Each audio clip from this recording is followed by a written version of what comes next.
আসসালামু আলাইকুম। সবাই কেমন আছেন? আমাদের চরপেশনে যারা আছেন তাদেরকে বলছি, যারা ঘোরেন বিশেষ করে শুক্রবারে অথবা কোনো দিন বিশেষ দিন ঘোরেন, তাদেরকে আমি বলছি যে নতুন সুলিশ থেকে সামরাজ এতটুকু বেরিদিয়া আসবেন। বেরিদিয়া আসলে এত সুন্দর ফিল অনুভব করবেন, তা বলার বাহির। আপনি আসতে পারেন। মজার বিষয় হচ্ছে আপনি বিকাল 2টা থেকেই আপনি সন্ধ্যা পর্যন্ত এখানে আপনি ঘুরতে পারবেন।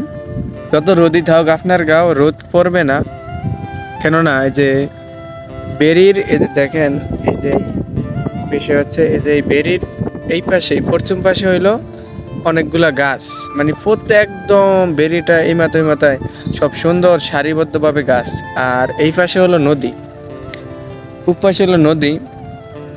এত সুন্দর ফিল, আমার সাথে কেউ নাই। তার যদি থাকতো তাহলে আমি পুরা বেরিটা নিয়ে একটা ভিডিও বানাইতাম এবং ভিডিও করে আপনাদেরকে দিতাম। আমি বলবো কি, আপনার মন যতই খারাপ থাকুক, যেরমই থাকুক, আপনি আসবেন, ইনশাল্লাহ আপনার মন ভালো হয়ে যাবে। আল্লাহর সৃষ্টির প্রকৃতিক দেখে আপনার মন খুব ভালো হয়ে যাবে, এটা আমি মনে করি, যেমন আমারও হয়েছে। আমি আজকে অনেকদিন আসি না, মাঝে মধ্যে যাই, তবে আজকে খেয়াল করে দেখলাম এত ভালো লাগে, এত সুন্দর লাগে এই জায়গাটা। মানে আপনি আসলেই দেখতে পারবেন। আপনি নতুন সুলিশ থেকে সামরাজ এতটুকু পথ গেলেই হবে।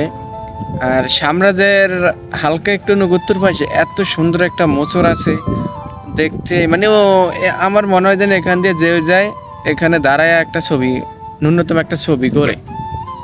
তো অবশ্যই আসবেন, দেখবেন। আমি বলছি একবার আইসা দেখা যায়। প্রায় তো বেতো আসেন আমাদের চরপেশনের সবাই, সব ব্যবসায়ী ভাইরা সবাই তো প্রায়ই বেতো আসেন। বেতো থেকে নতুন চল্লিশ আসবেন, নতুন চল্লিশ থেকে সামরাজ পর্যন্ত যাইবেন, মনে অন্যরকম একটা শান্তি ফিল করবেন। আইসা দেখেন।